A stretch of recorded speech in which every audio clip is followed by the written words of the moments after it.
Good afternoon, Excellencies, ladies and gentlemen.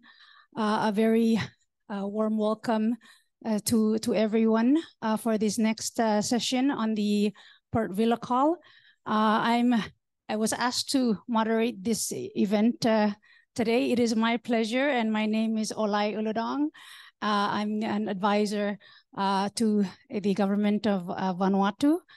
Here at this COP, and one of my favorite topics at this COP is just transition. So it's appropriate that I was asked to moderate this session today. As many of you know, that just transition is a very important issue. It is an issue very dear also for us in the Pacific. That is because when you talk about economic development for the Pacific, largely the energy sector and transportation sector are heavily reliant on fossil fuels. So the conversation that we're having, especially at this COP, is really trying to understand what just transition is and unpack it and how it aligns itself with the Paris Agreement and the process itself. It is my pleasure to have here with me Reverend James from the Pacific Conference of Churches, Director Anthony Guerra, who's the Director of Energy for the government on Vanuatu, Dr. Sindra Sharma, who's the policy advisor for the PCAN, Pacific Island Climate Action Network, and Jojo, who's here, who will be also joining us in terms of giving her views and on ecocide. So having said that, as always, for the Pacific, we always start with our faith, and our tradition is revolved around really acknowledging God. And I really want to invite Reverend James appropriately to begin this session by giving us an opening prayer.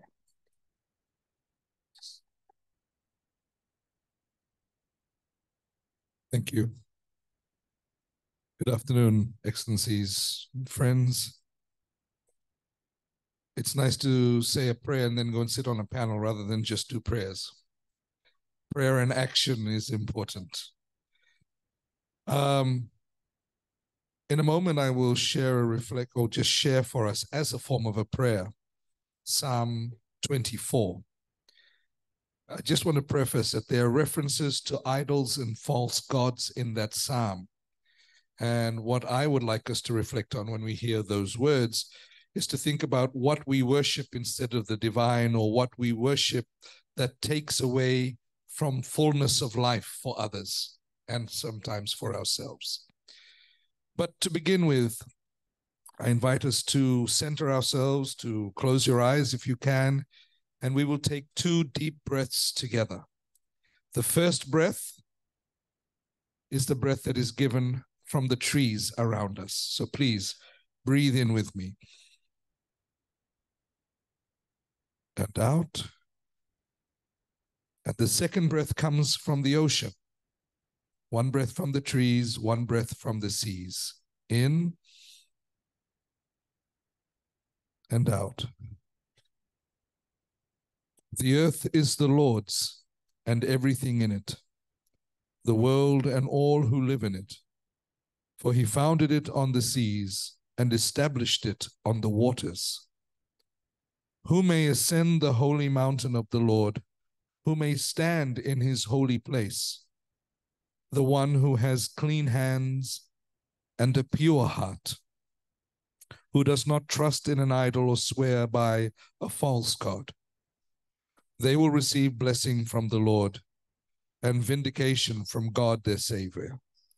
Such is the generation of those who seek him, those who seek your face, O God of Jacob. Amen.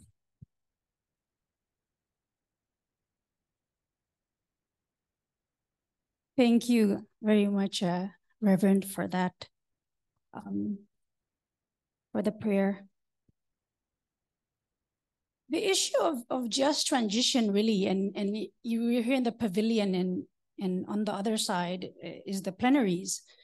And it's one of the biggest issues that's being discussed right now in the negotiations, because the just transition really just got adopted last year in Sharm, right?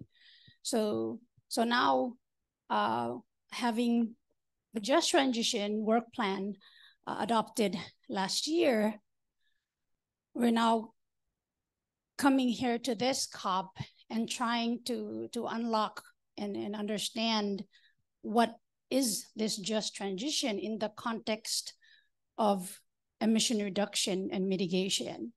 As many of you that were in Sharm last year, we left Sharm with something that we can start, right?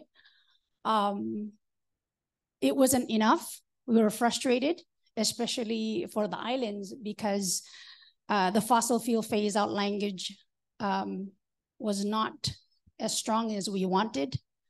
But at least there was a start in the conversation on this just transition.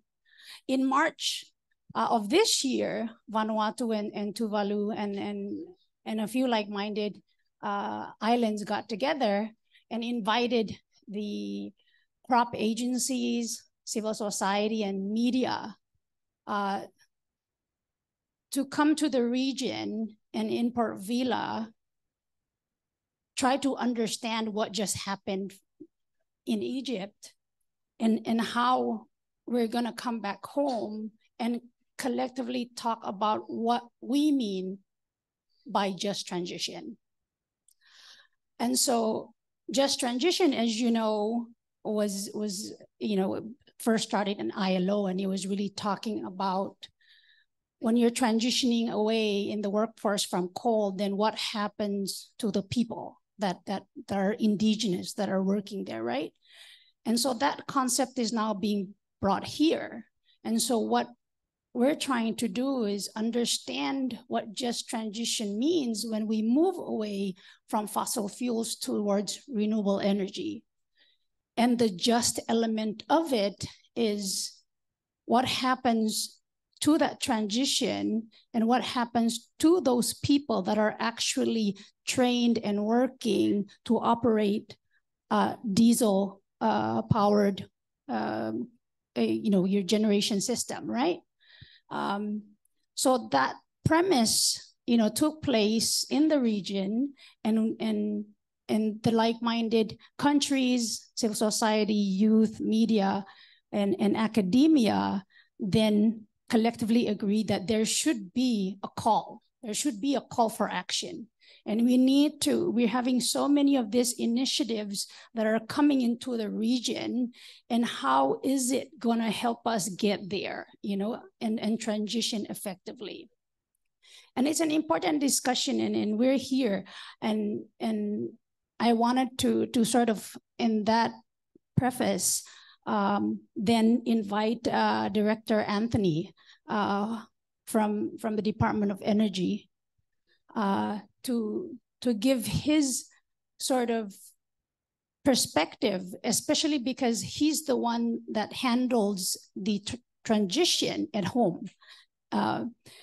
And before I sort of ask Anthony to share Vanuatu's thoughts in terms of what their just transition plans are, in line with the Port Vila call,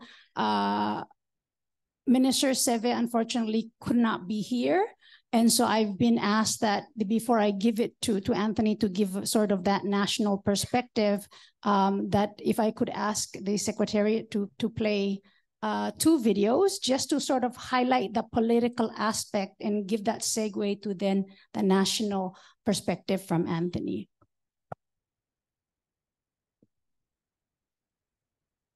My name is Ralph Regan-Vanu, and I'm Member of Parliament for Port Vila, which is the capital city of Vanuatu. I grew up in Port Vila, so I'm a city boy. My home island is the island of Malakula, which is my father's home island. That is where my traditional land is and my extended family. I've been the Member of Parliament for 15 years now, and we're trying to deal with the many challenges that come from issues to do with the growing of a modern nation state like Vanuatu. We have some of the most pristine environments in the world, and this is because we've maintained management of the land according to our traditional practices. But that right is being denied by countries who have, for hundreds of years, followed an extractive path of fossil fuel exploitation and then disregarding what they know, which is that these fossil fuels are causing this climate change, which is destroying our environment.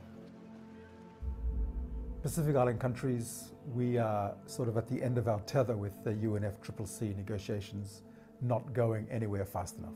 We need to stop new fossil fuel production. We need ourselves, as Pacific Island countries who are also dependent on fossil fuels, to be assisted to move away from them in a structured way with appropriate finance and with appropriate targets, because the science already tells us we need to do it.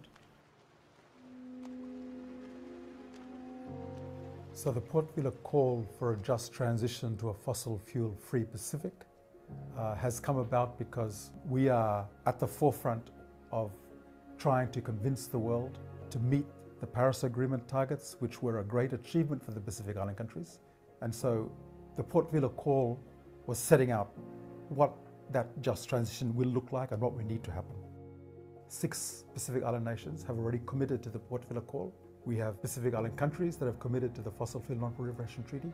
We need all leaders in the Pacific to come on board, and then eventually all leaders in the world, because these are the pathways that will determine the future of the world. And if we don't do it now, it's going to be too late. We are leaders at probably the most critical juncture in history, in that what happens now will determine the future of this planet. We need to develop the pathways to stop using fossil fuels and move towards a fossil fuel-free future. And the Port Vila Call and the Fossil Fuel Non-Proliferation Treaty are those pathways. I'm a strong advocate for justice, and that's why I'm doing this. I'm doing it for the rights of my children to be able to develop in a way that we know suits the place we live in, but it can't happen while we continue to open new fossil fuel projects. We just got to stop that.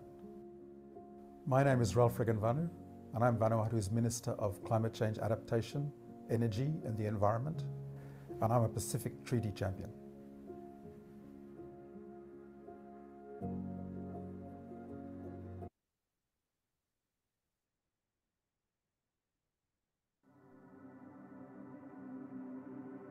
It's a matter of survival for us. It's a matter of national security concern. We are at the front line of climate change. We are living it. We are experiencing it in our everyday life. Talofa, my name is Seve Painiu. I am the Tuvalu Minister of Finance and the Minister responsible for climate change. I spent my early childhood in Tarawa, Kiribati. Later on, I migrated to Funafuti, Tuvalu. What I still vividly can remember in my early childhood was the green vegetation and the blue ocean. I enjoyed swimming in the waters and going out to the playing fields and the plantations and enjoy the pristine environment. A few months into our term in government and in parliament, Tuvalu was hit by a Category 5 cyclone, Tisitino. Tuvalu will become unlivable, but they are the first nation to face total annihilation due to the climate crisis. Makes Tuvalu extremely vulnerable to storms and sea level rise. It was quite a devastating storm and cyclone, which affected many of our communities in terms of the vegetation, the crops, which their livelihoods depend on. Places where it never had water, either coming from the ground or sweeping across from either side of the land, whether from the lagoon or the ocean. So that just gives me one indication of the severity of climate change and what we need to do to address that. Climate change is real for everyone, right across the world, in North America, in Europe, in Africa, in Asia. There is no part of the world that escapes these extreme weather events, and we see it everywhere, every single day. And science tells us is attributed and caused by climate change. Tuvalu, among other Pacific Island countries, have been quite consistent in the messaging that we advocate internationally, whether through the COP process or other international fora. First, in terms of addressing the causes of climate change, which we all know is the continuation of burning of fossil fuel. And secondly, in terms of how to adapt. The Port Vila call is advocating for the phasing out of fossil fuel. We are calling for a fossil fuel non-proliferation treaty to stop issuance of any new licensing for fossil fuel production. Secondly, to have a just transition to transition away from current production of fossil fuel. We are actually at the front line of climate change. We are living it, so it is a responsibility that we have to take on to display and tell the world this is our plight. This is our matter of survival, and therefore the world needs to listen to us and do something about it.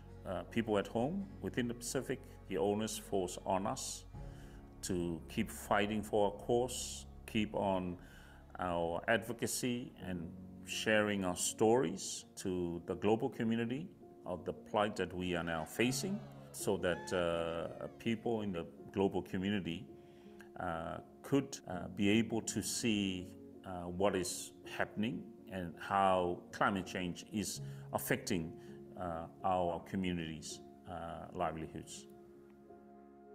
I am Sevepainu, the Tuvalu Minister of Finance and the Minister responsible for climate change, and I am a Pacific Treaty champion.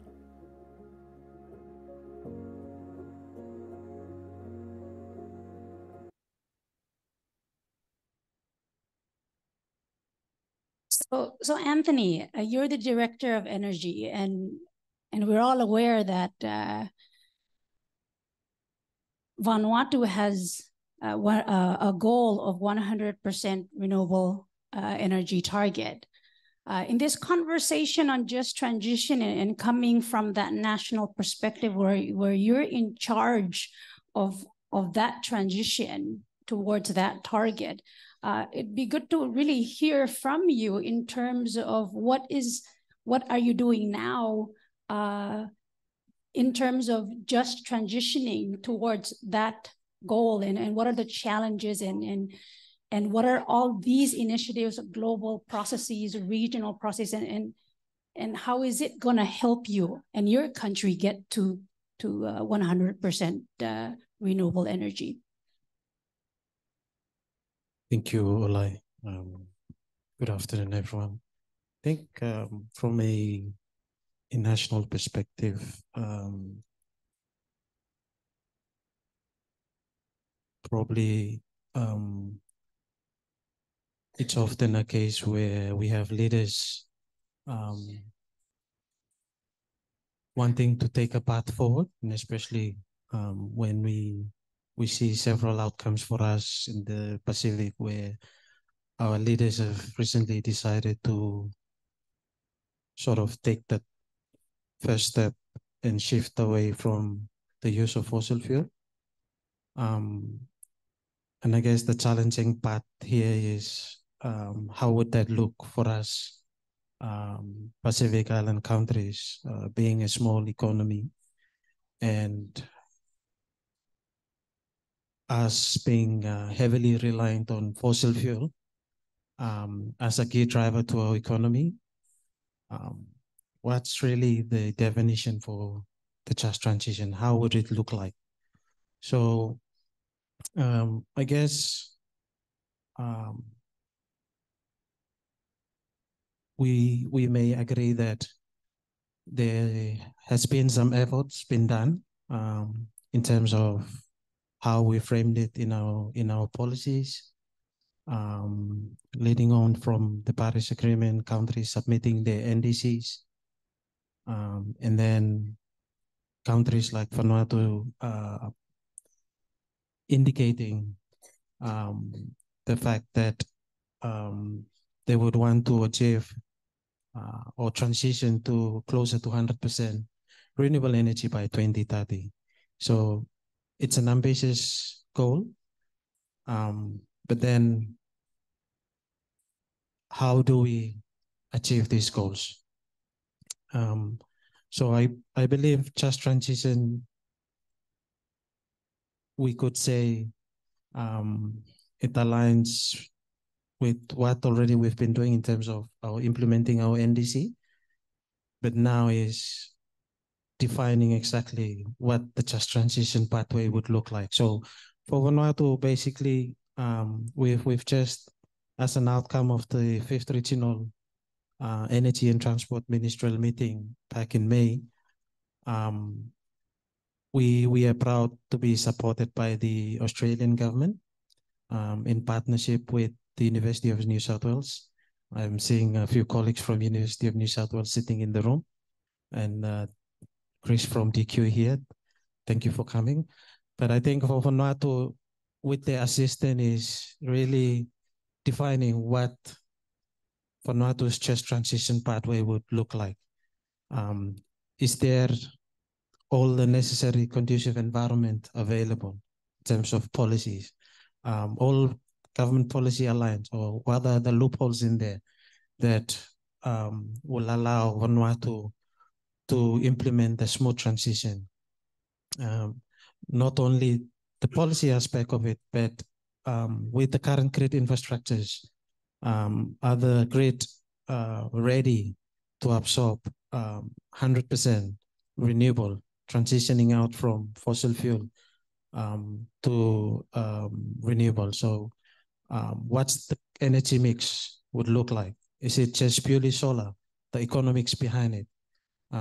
So I think for us is looking at taking it in a holistic approach, considering not only the technical aspect of it, even though that would stem the key to just transition, but like you said earlier, Olai, are they available engineers on the ground?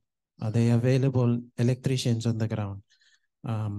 What do we do with mechanical engineers that are trained to maintain diesel-based generators only? Should we upskill them, or should we bring in new engineers? So those are the questions that we need to have in mind in order to map our way forward in terms of this just transition. So I guess listening in the past few days in the just transition work program, I think there's a dispute of whether the just transition is purely focusing on the workforce only, or is it looking at are we promoting inclusivity in there, looking at it in a holistic approach? So those are the questions that negotiators from both developed and developing countries are currently negotiating on. But coming back to the national context, having the University of New South Wales supporting the Department of Energy in framing or developing Vanuatu's energy transition framework, the output is what will determine how Vanuatu will transition towards achieving its ambitious goal of 100% renewable energy by 2030, if possible, or in a much longer term, aligning with long-term low emission development strategies and other initiatives that have just recently emerged. So I guess simply put, is for Vanuatu is probably having the right mechanisms, having the right finance, the policy is well aligned with other sector policies so that just transition is not being implemented only by a sector specific, but from a holistic team to shift out from that fossil fuel to renewable energy. Thank you. Thank you, Anthony, for that national perspective in terms of what Vanuatu is doing in just transitioning your system towards a more renewable energy. I'd like now then to sort of take it further and globally, and to ask Reverend James to give us his thoughts in terms of this conversation and this momentum on the fossil fuel non-proliferation treaty push with this initiative, and how this new concept and proposal that's being supported and driven from many of the Pacific Island countries that are here, how is that in terms of the conversation that we're having here with the Paris Agreement? How is this treaty going to address those gaps that we're not seeing here at COP28? And it's an important conversation because now we heard from the national perspective, and now we want sort of that international approach to have these signals, and the treaty conversation is another initiative, and of course there's other initiatives out there that's trying to unlock this question about transition. And really keen to hear your thoughts about the treaty and how is it going to complement and increase the efforts of the Paris Agreement that we have ourselves here. Thank you very much, and thank you for the opportunity to be here this afternoon. As I was listening to my colleague here talk about the national level, one of the things that struck me, because I remember 2018, 2019, when they had the Climate Action Pacific Partnership series of meetings over those years, is how small the groups, when we used to break into groups to talk about just transition, how small that group was. Everybody was in the other areas, and we were sitting and thinking, what is it going to take, not only as we call for a just transition away from fossil fuels, but what does it mean for us who are currently as users, even though we're not producers? And this is a generational thing. This is about making those decisions that are and not just innovative, but actually go back to our traditional knowledge and what makes us resilient in the face of climate change, that we know what's available already locally. We just need the support for those other things that we need to transition into. And just the other night, Minister Ranganavanu was talking about, electric outboard engines that can then be charged using solar, etc., given that we are a maritime province. And so there's a lot of thinking going into these ideas around the just transition and what that means for our national, at the national level, but also at a regional level as well. But as we look at this, we need to acknowledge that there are about 400 massive fossil fuel projects, and somebody has termed these carbon bombs, with the potential to emit over a gigaton of carbon that are either planned or already operating. And this is really twice the world's total remaining carbon budget to have any chance of meeting the Paris Agreement commitments. And so we refer to these as massive, as weapons of mass environmental destruction. And I know Jojo will talk about ecocide later, but these carbon bombs need to be diffused.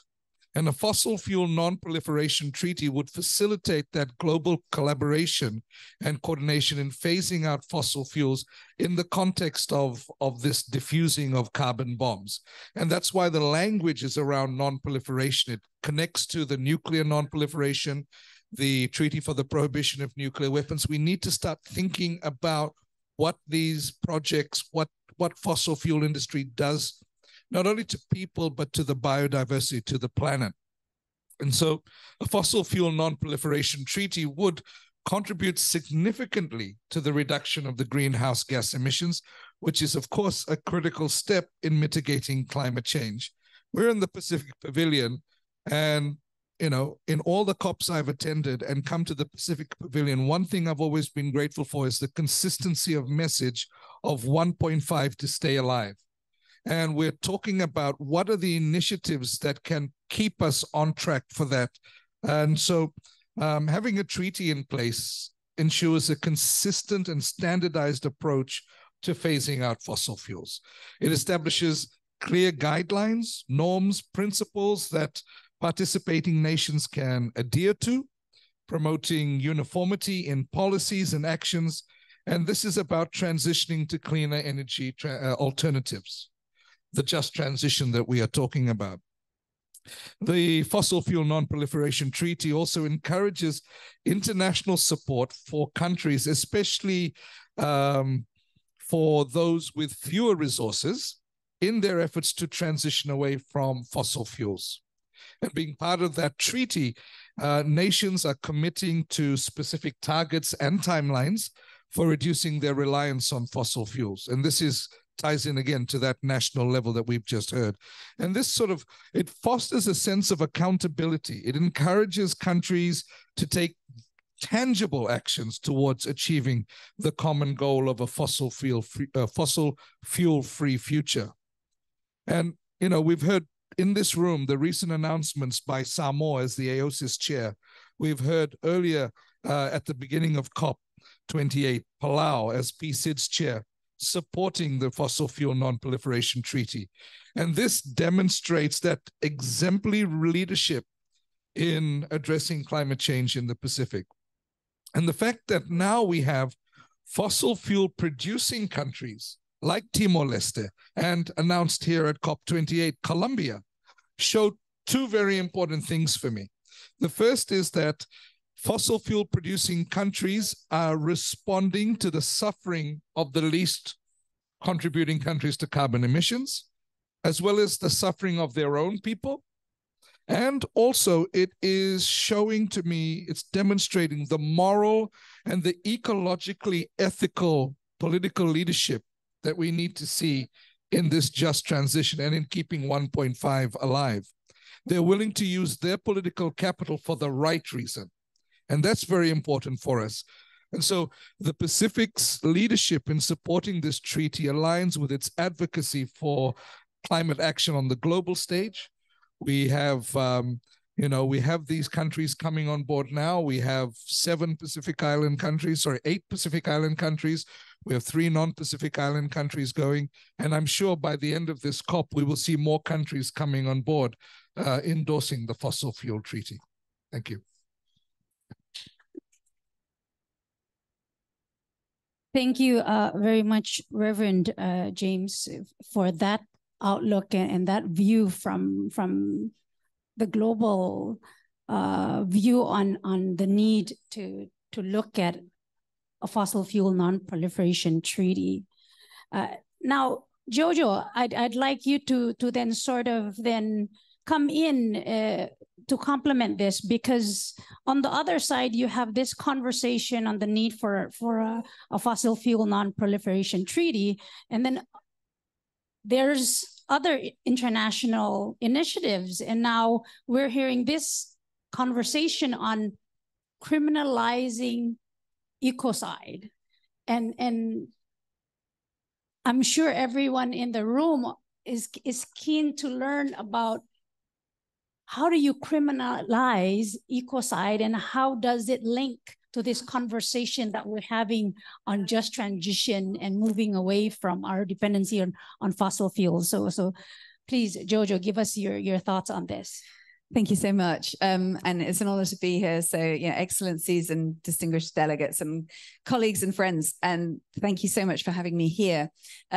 I think that part of the reason I'm sitting here on this panel is that actually in the Port Vila call, which came out early this year, and with 6 Pacific islands expressing direct support for the fossil fuel non-proliferation treaty, that call also included, and I quote, efforts to reaffirm, strengthen, and codify legal obligations with respect to the global phase-out of fossil fuels, but also strengthening the rule of international and domestic law to prevent ecocide and protect the human right to a clean, healthy, and sustainable environment. And so these things within that call are actually shown as complementary. What the sort of overall direction that is now emerging around the world legislatively is to move towards this criminalization of the worst harms to nature. And that is what we mean by ecocide. And in a sense, what we're looking at in terms of the move towards a fossil fuel-free future and a just transition, there are potentially many specific ways in which that can be done. But what the Fossil Fuel Proliferation Treaty puts in place and ecocide law complements is saying what it is that we must not do. In other words, what is it that will actually create safety moving forward into the future? And that is also a response to the global situation that we have, and that has been so frustrating, as Minister Regenvanu was saying on that video, so frustrating in terms of the slow pace of action at the UNFCCC.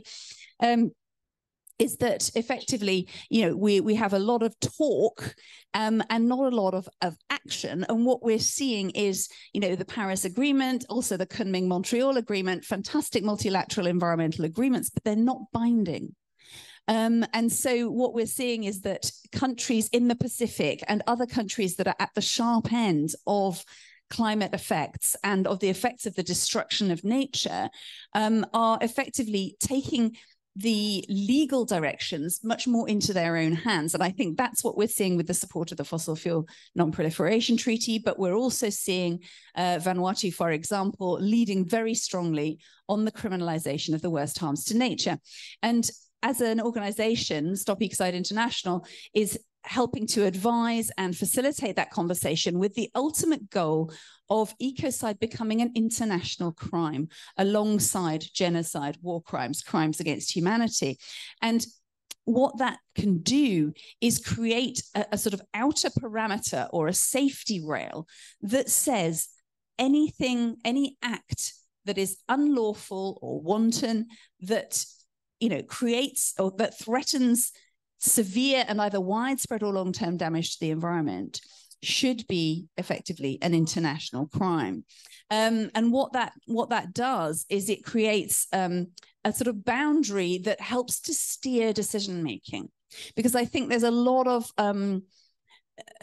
almost paralysis around how do we approach a global crisis of this nature. And so having the right parameters in place is really, really important. And I'm just going to read out very briefly the international proposed definition of ecocide that has been catalyzing political conversation around the world. And it has led to many national laws being proposed. Over the last few months, we've seen proposals in Brazil, in Mexico, in Spain, in the Netherlands, in Italy, and there are others in the pipeline, so to speak. And gosh, isn't it interesting how a lot of our metaphors are based on fossil fuels? I've just realized I just said in the pipeline. We're going to need to change that language, aren't we? So this definition, ecocide means unlawful or wanton acts committed with knowledge that there's a substantial likelihood of severe and either widespread or long-term damage to the environment being caused by those acts. And what that does is it focuses on the consequences of people's actions. And so one can imagine a time where a decision to open a new coal mine, for example, in the knowledge of what that would potentially create, could ultimately become a crime. But we could also see that there are many other contexts. For example, the mass pollution of the ocean, for example, mass deforestation of key rainforests. You know, all of these severe acts of destruction that directly exacerbate climate change because they affect those most climate regulating, most vital ecosystems, currently are not prevented or are not criminalized and considered as serious as they should be. And what that means is that with all of the environmental regulations we have around the world, we are still seeing this acceleration of destruction. And so that kind of just gives a very broad picture of why that parameter is needed. And also, I think, reflects back on how the Pacific Islands have been at the forefront of establishing these international legal developments, including the Paris Agreement. And of course, you know, you'll all be familiar as well with the ICJ advisory opinion. That's another context, and the Fossil Fuel Treaty is another. And I think what this illustrates is two things: is both that the Pacific nations are realizing, and of course have been aware for a long time, that what they are suffering is not of their own making, and therefore that international parameters are needed.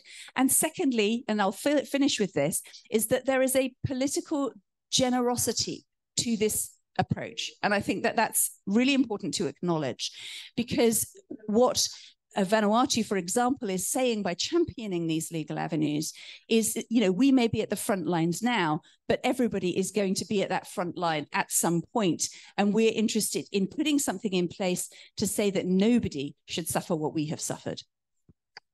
Thank you very much, Jojo, for that.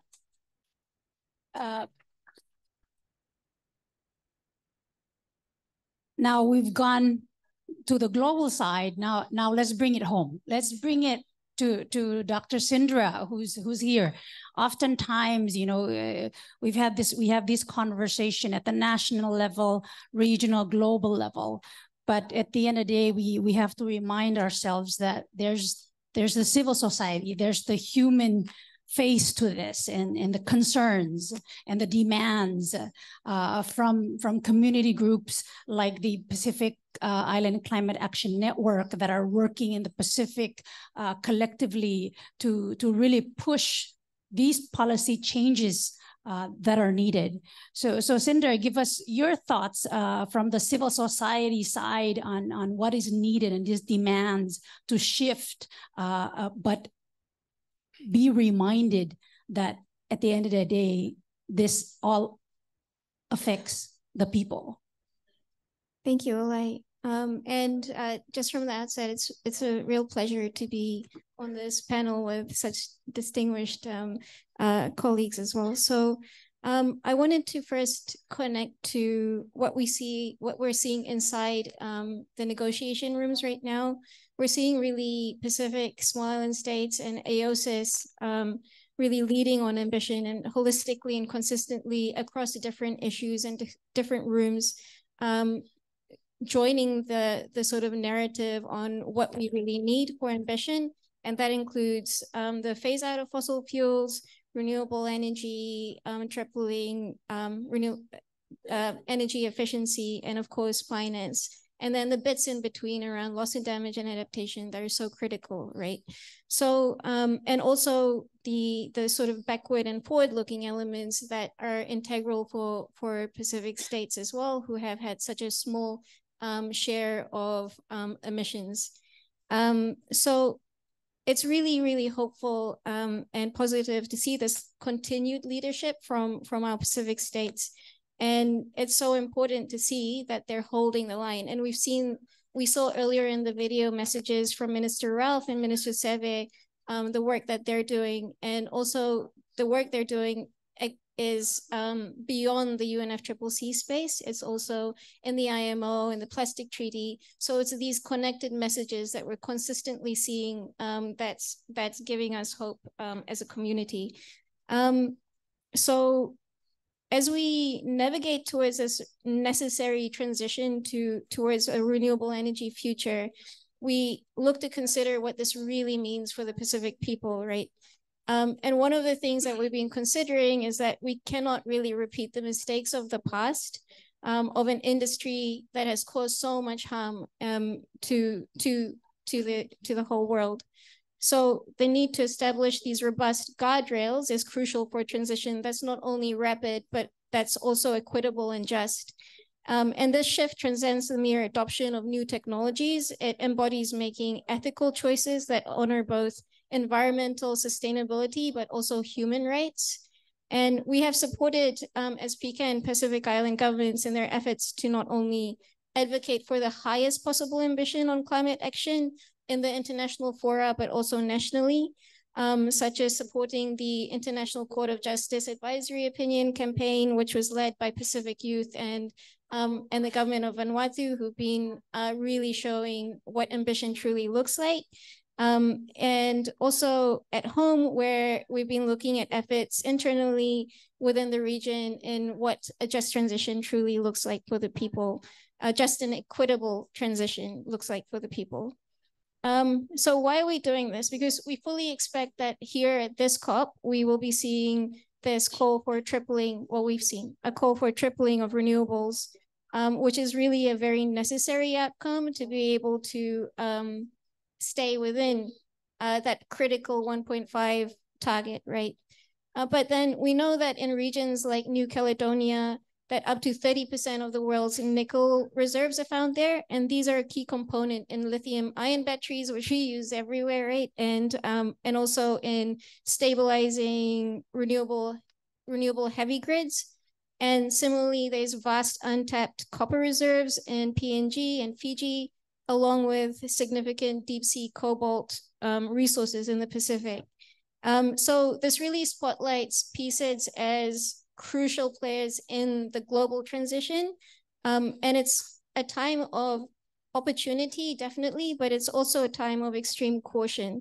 So there's historic examples we can speak of, like Nauru and the phosphate mining boom, which really serves as a reminder of the long-lasting sort of impacts of resource extraction, right? We see this over and over again with extractive practices. So it's the current pursuit of renewable energy, which is really inextricably linked to the mining of essential minerals and rare earth elements. And these are extremely vital for the technologies that we're going to need, from solar panels, wind turbines, electric vehicle batteries, etc. But the methods to extract these minerals, both on land and within the sea, they really pose a significant threat to human and indigenous rights, to marine biodiversity and ecosystems in general, and also to livelihoods and cultures of our communities. So it becomes a moral imperative to avert the irreversible damages from these extractive practices as well. We don't want to see losses and damages from renewable energy extraction, right? Mining for minerals. So there's some positive news, and actually Olai had shared this with me, which was there's advancements in electric vehicle battery technology that offers glimmers of hope in reducing the dependence on some of these critical and rare earth minerals. But the technological evolution takes time, and while we expect market signals from this COP to accelerate innovation, it also really begs some caution because, again, pointing to examples of fossil fuel extraction and also some other processes that have been historic as well around the management of F-gases, for instance, under the Montreal Protocol, being an example of how we need to be careful of the regulatory sort of processes that we follow. So escalating demand for renewable energy minerals requires careful consideration on its impact on indigenous rights and territories, which are really home to substantial reserves of these minerals. And a just transition mandates the implementation of the rights detailed in the UN Declaration of Rights on Indigenous Peoples, especially the right to free, prior, and informed consent. So it's essential governments and companies take note of this and proceed again with caution. preserving cultural heritage in our oceans and so forth. And we're seeing really that this is being reinforced within the negotiations of PSEDs, that PSEDs are always championing the most ambitious and positive language. And I can see I'm out of time, so with that, I think I will close. But yeah, thank you. Thank you, Sindra, for closing our session with that. Thank you all very much. Let's continue to push and support our leaders on their clarion call towards a just and equitable transition away from fossil fuels. It is the biggest issue entering the high-level segment next week.